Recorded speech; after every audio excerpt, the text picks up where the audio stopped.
Yeah, good morning. This is Bang Bang Ray Hill. Please press the like button and subscribe. Yeah, thanks to all the people that done the subscribe yesterday. Very nice. Thanks very much. Yeah. Well, I haven't got my IPP yet. Yeah, and I'm on remand in the scrubs, and they put me in C wing. I've already been put in A wing. Had a little bit of trouble in A wing, and they put me in C wing. Uh, Put me in a cell. Don't forget, I've been in the scrubs quite a few times. Yeah. So I've got quite a lot of respect from the screws. I know a lot of screws in there from around Acton. They see you, they know you, they know about you. And I was a bit of a bad boy before, and I know what I'm like anyway. So I goes in there, and they put me in a cell on the ones with an African guy, a big fat African guy. And it's sweet. He was all right when I went in there. It was like, do you want a cup of tea and all that shit and other things, bits and pieces like that. Had a flask and all that. So I said, yeah, all right, mate. And 2 days later, I get a job mopping the landing. They start mopping the landing. I don't mind, mate, as long as it gets me out of the cell. And one day, a screw, no names, come up to me and said, listen, Illy, the guy that you're in the cell with, African guy, he's a bad paedophile. He's sexually abused his daughter, his own daughter, and he's on remand at the minute, like you're on remand. He's not guilty of the offence, but we read the paperwork, and he's definitely sexually abused his young child. I went, what? You trying to tell me I've been in this cell for 2 days in this cell with this geezer, talking to him like a friend, and they were telling me that. And I said, look, do us a favour. We'll get you moved to another cell, nice cell, but we want him obliged. We want him hurt, but don't go crazy on him, and because otherwise it causes too much problems. We remember what he done last time with the Indians years ago. We don't want all that again, yeah. So just go in and do something that you got to do, and we'll get you out of the cell. We won't get you nicked or nothing like that, yeah. Sweet. And then it goes in the cell. And it's one of the things, it's like a karma, isn't it? It's like something that happens that makes it even better. So I'm in the cell, I'm not really talking to him. I'm a bit built up inside, my belly's run. Don't forget, I've just come in from the road. I ain't long been on the road. I'm still sort of coming down this crack thing. I don't want to take crack no more, so I'm getting the horrors about the crack, and I'm not getting quite violent, you know what I mean? And anyway, so I've already had a row in Avon with someone, and that's why they shipped me to Seaman. But anyway, this guy that night, he'd woke me up about 2 or 3 o'clock in the morning, and he was having a shit, yeah. And I'm, okay, don't mind. But what he did, he never pulled the chain. He never flushed the chain or nothing like that. He said the reason why he never flushed the chain is because he didn't want to wake me up.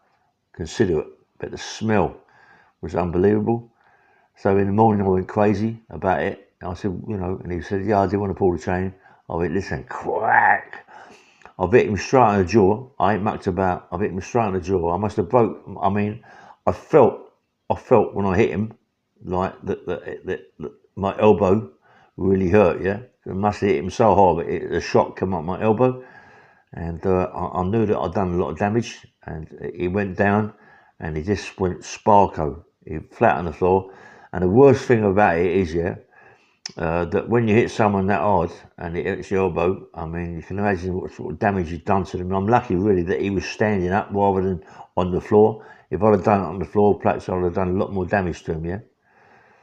But anyway, crack, I've hit him, and my elbow, it shook my elbow up, yeah, and crash hit the floor, mate. And I knew straight away that I'd done something to his jaw. I definitely broke it, without a shadow of a doubt. It didn't come out the side of his face or something ridiculous like that I was done before. But I knew that I'd shattered his jawbone, yeah. Anyway, I got on the bell and say, listen, he fell from the bunk. He was on the top bunk. I didn't really like him on the top bunk, because when I went in there, usually people like going to the bottom bunk, yeah.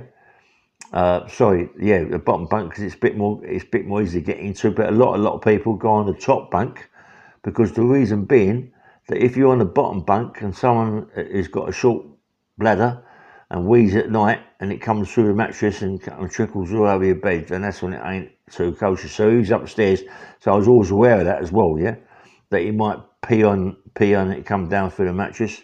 Anyway, but he didn't. But he was on upstairs, and I said what he'd done. He come out and he slipped over and he fell down, hit himself on the floor. The screws knew exactly what happened. Dragged him out, took him to the hospital. They ain't listening to what he has to say, but very, very lucky that he had bad concussion, so he can't really remember too much, so that was left like that. They shipped me to another cell. The geezer in there, mate, was a blinding geezer called Ricky. Right, nice fella. Yeah, me and him used to do press-ups together all night long, press-ups. He smoked. He got me into the smoking cigarettes because he was smoking like a roller. I got into the smoking cigarettes. Nice guy. One day they said, Ricky, you got to get your gear ready, mate. You got court. You know, goes to court. But something happened with the bus. He had an accident. He hit his head on the front on the cubicle he's in. Crashed, done his neck. But he played the part well. He come back, rolled on the floor, couldn't sleep. He was in a bad way. They put a brace in his neck, and anyway, he wound up getting shipped out, go to the court and gets a city sentence and goes home. Yeah. So then they put me with a guy called Clark. This guy called Clark, I've known him on the wing for quite some time, but you know, he's a bit of a handful, you know, and always saying that he's this fight, that fight, he's done this, he's done that, and I'm sort of saying, I don't really want to know about that crap. All I want to do is get my sentence and I don't know nothing about this IPP at that time, yeah. So I'm in the cell with him, and we started doing press-ups and this, that, and the other, and doing bits and pieces. And one night I went, what's going on? I was on the top bunk, yeah. I could smell something, mate. It was vile, yeah. And in them days, in them times, there's the toilet, the flush toilet. You had your own place where you could go and have a toilet with a door. I mean, they got it cushy today, I mean, it's ridiculous, you know what I mean? But that's what it was like. And also I could smell something, but he's down the stairs. Rather than going to the toilet, he's doing it down the stairs in his bed. He's smoking brown, isn't he? I went fucking mad, mate. I don't want that smell. The shit's flying around, little black things are flying around the cell. I went mad, went crazy, mate. Me and him had a fight. I've got to say it. It was like, I won the fight. Without a shadow of doubt, I smashed him to pieces. But good second best, mate. He was a good second best. You know what I mean? He was a good fighter. He gave me just as good as what I give him, but I hit that a little bit harder, and I knocked him out. Yeah, but it was a good fight. Yeah, and I said to the screws in the morning, get him out of my fucking cell. You know what I mean? Anyway, I couldn't say why. I said, get him out of my fucking cell. You know what I mean? And sorry swearing, but that's how it is. So anyway, I put him out of my cell, and I was in my cell that night by myself. And I felt lovely, mate. I could hear him.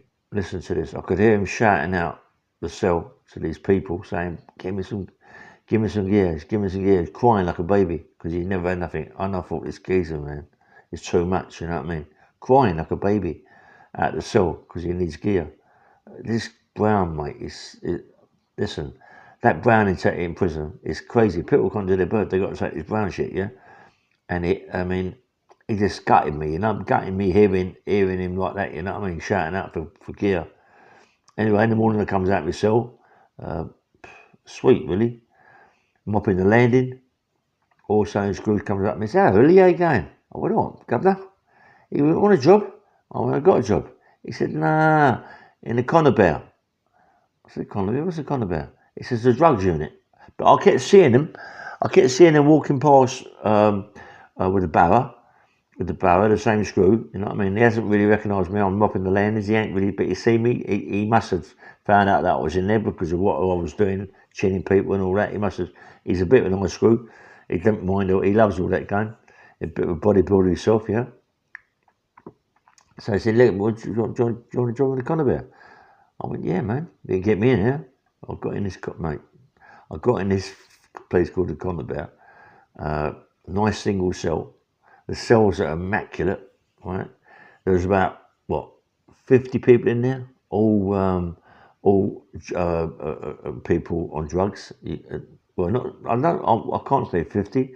Yeah, say 30 people in there, all on drugs, all taking the Largatrals and all bits and pieces they're taking, And anyway, so I love the job. I'm cleaning out cells, but what I'm doing, I'm cleaning out cells with people being sick and pooing on the right game. But mate, the job is the job.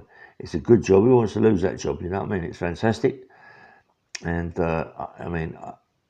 you also run the hot plate. You do all the food. I mean, the food's they get better food than what they do in the wing because the people be taking drugs. I ain't saying junkies, but they are really. They're taking drugs. But I also see them taking their drugs and spitting it into a cup and then selling it 3 or 4 days later. Unbelievable what they're doing. Seriously, mate. I can't believe it. And that's the time that I went up to the night, the first night centre, and see my old mucker in there, and what's his name? The singer. Do you know what? I forget his name now. I shouldn't forget his name because it was in the paper. Anyway, I'm going to carry on with this story later. This is Bang Bang Rahal. Please press the like button and subscribe. Later. Bye bye.